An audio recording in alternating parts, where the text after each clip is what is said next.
Welcome back to another Thursday Threads. Today I've got four quotes I found interesting, and there's a thread, a theme, an underlying a through line that runs through all these that may not be immediately obvious. So let's just start out with the quotes themselves.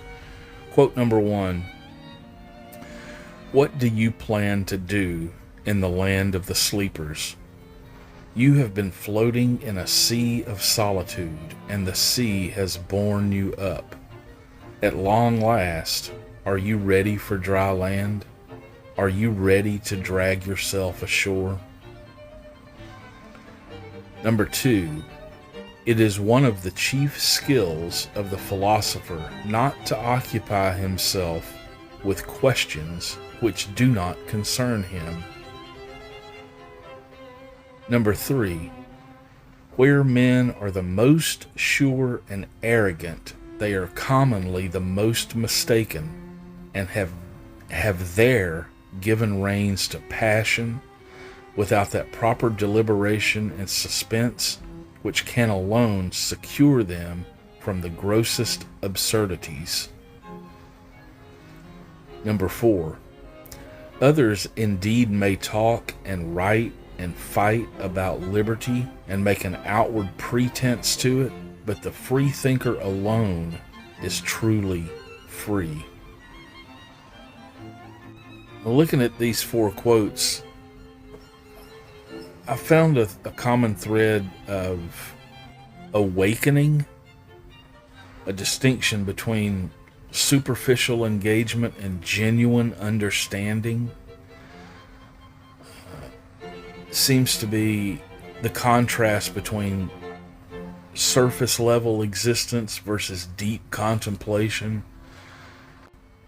All four quotes seem to be advocating for a kind of intellectual maturity that involves stepping back from conventional assumptions, opinions, popular opinions, hasty judgments. They celebrate the person that can think independently, remain appropriately uncertain about complex matters, and doesn't mistake activity or rhetoric for genuine understanding. The common thread is essentially about the difference between being intellectually awake versus intellectually asleep, regardless of how active or vocal one might appear to be. Now, before I dig into these any further, I want to explore a word and how it's seen and what it means and how it's used.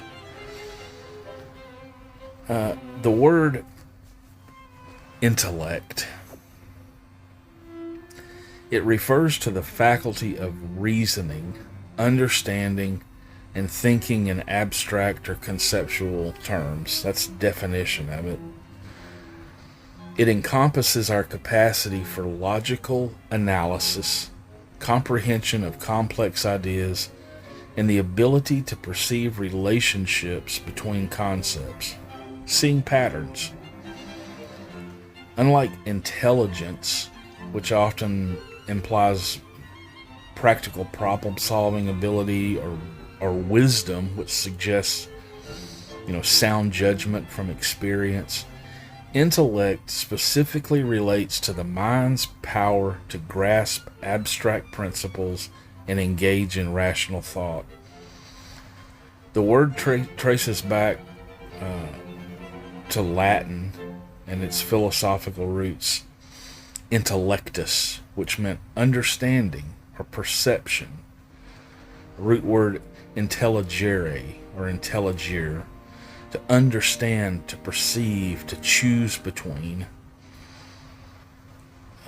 The original Latin literally meant to choose between or to pick out, suggesting the mind's ability to distinguish, discriminate, select among different ideas or possibilities. But then the word intellectual or intellect has acquired negative connotations that reflect, cultural tensions or something like, anxiety. People look at it as elitism and class resentment. Many people associate intellectual with social privilege. The image of someone who had the luxury of prolonged education while others working with their hands. This creates a perception of intellectuals as out of touch with the real world. There's a bias towards doing rather than thinking in a lot of people. Intellectuals get stereotyped as people who endlessly debate and analyze while avoiding concrete action or decisive leadership or decisions. There's also this feeling of arrogance or condescension. The stereotype of intellect or intellectual is someone who looks down on others, uses unnecessarily complex language, or dismisses common wisdom. It creates resentment in people. People have encountered intellectuals who seem more interested in demonstrating their intelligence than genuine communication or understanding. And then there's ideological associations. The intellectual sometimes becomes a code for liberal academic elites who are seen as imposing their values on others or being naive about how the way the world really works. This politicizing everything, makes the term decisive rather than descriptive. There's a suspicion that intellectuals or intellectualism can be performative. Some people adopt intellectual poses to seem sophisticated rather than engaging in, genuine inquiry into things. This connects to the authenticity aspect, keeping it real. The irony is that anti-intellectual sentiment often embodies exactly what those 4 quotes we started with warn against: mistaking passion and certainty for wisdom and avoiding the kind of careful thought that leads to better understanding. And then, I got curious about intellect and intellectual, so I went on a search, and I was searching based on this idea. Is it believed that intellect is a faculty that's widely possessed, whether or not it needs to be cultivated or exercised? Or is it something reserved for those with higher cognitive abilities? Do we all have intellect or the capability for intellectual thought? Or is it only the really, really smart people? And there is a lot of research that's been done on this. And the basic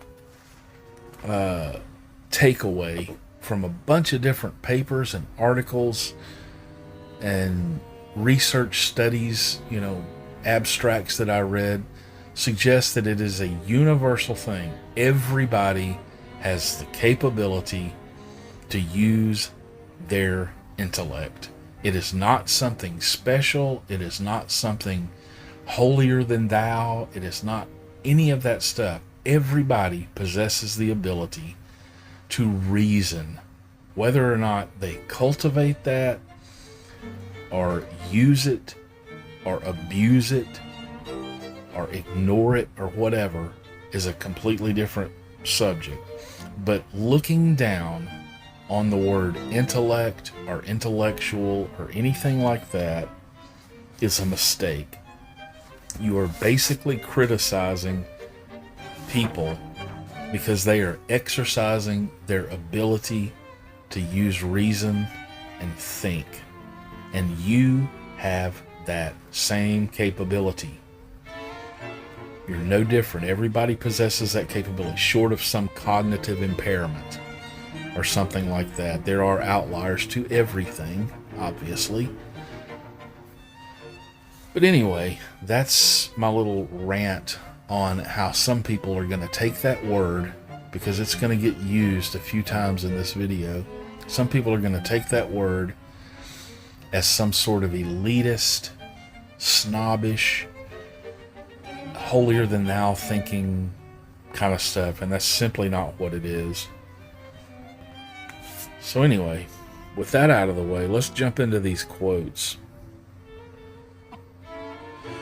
You know, this might actually turn into multiple videos. I just realized I'm 11 and a half minutes in. But just as kind of a summary of what I think about this, that first quote: "What do you plan to do in the land of the sleepers? You have been floating in a sea of solitude, and the sea has borne you up. At long last, are you ready for dry land? Are you ready to drag yourself ashore?" The land of the sleepers, I think, is a metaphor of society, a society of people that are living basically unconsciously, accepting conventional wisdom without questioning it, living by habit rather than conscious choice, remaining blissfully unaware about, deeper truths about existence and the way things work and all kinds of stuff like that. These aren't malicious people, but kind of spiritually or intellectually dormant, sleeping. They have the capacity to awaken, but they don't. They remain unconscious. And the phrase in that quote, "at long last," seems to me to be the arrival of an inevitable moment. The awakened person has been contemplating this destiny for a long time, possibly dreading the hardships ahead, like the philosopher in Plato's cave allegory, returning to the cave, knowing that he'll face mockery, disbelief, possible attack. The sea of solitude has been supportive and peaceful, making the prospect of leaving it all the more difficult. Yet the awakened person faces an unavoidable moral obligation. They can no longer justify remaining apart from those who still sleep, despite knowing the cost of their return will be significant. They must carry the moral responsibility not just for their own actions, but for the possibility of awakening in others. Kind of like Atlas bearing the weight, of the world, but in a morally bankrupt landscape that will resist their efforts. Quote 2, "It's one of the chief skills of the philosopher not to occupy himself with questions which do not concern him." And let's take the word philosopher and change that to people. The art of discernment. This speaks to maturity, an intellectual maturity, recognizing that having the capacity to engage with something doesn't create an obligation to do it. True skill lies partly in what you don't engage with. It's about economy, intellectual economy, allocating, a finite amount of attention and mental energy thoughtfully. Thoughtfulness versus reactivity. For most people, those exist in kind of a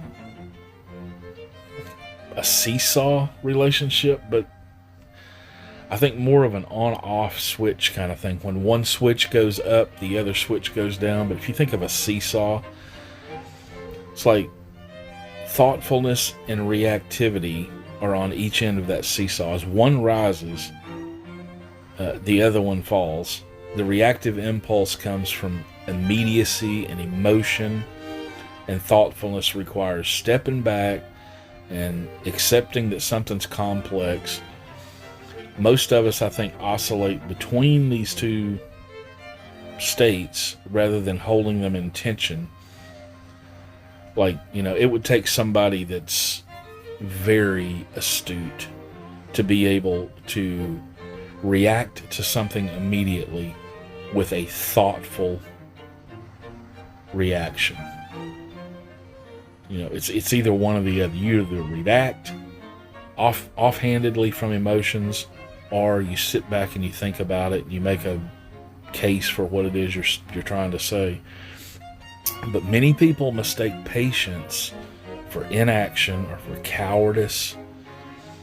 But saying, I don't know, let me think about that, seems to me to be more brave than cowardly.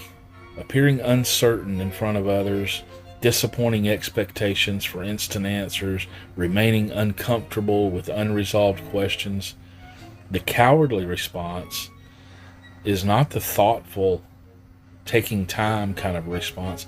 It's the quick, socially acceptable answer that requires no intellectual risk. Quote 3, where men are the most sure and arrogant, they are commonly the most mistaken, and have there given reins to passion without the proper deliberation and suspense which can alone secure them from the grossest absurdities. I think this one kind of speaks for itself. It warns against hasty certainty as a mask for insecurity, while genuine confidence allows for the temporary discomfort of not knowing. True intellectual humility recognizes that passionate conviction often leads to error when not tempered by careful deliberation. I think that one kind of speaks for itself, but there's some pretty deep stuff in there too. Quote 4, others indeed may talk and write and fight about liberty and make an outward pretense to it, but the free thinker alone is truly free. The irony of ideological certainty. Those who shout loudest from a place of ideological certainty are often the most bound by their stances and their biases, prisoners to their own ego, shackled by pride. They engage in kind of a performative allegiance to ideologies rather than genuine engagement, trapped in this endless vicious cycle where their identity is so wrapped up in their positions that they can't afford to examine them, either their positions or their identity. True intellectual freedom, the genuine free thinker stands apart because they're free from the need to appear consistent, to win arguments, defend predetermined worldviews. They possess a form of internal liberty, freedom, the freedom to change their mind, the freedom to admit error, the freedom to hold contradictory thoughts in tension until you figure out what you're trying to say about it. The loudest voices are often the least free. They're slaves to their own noise and compelled to keep shouting to maintain the illusion of conviction. They can't hear anything because they keep shouting.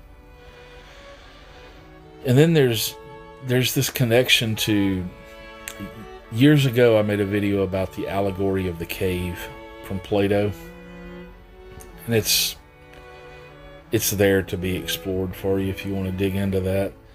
But there are some connections between all four of these quotes and that allegory.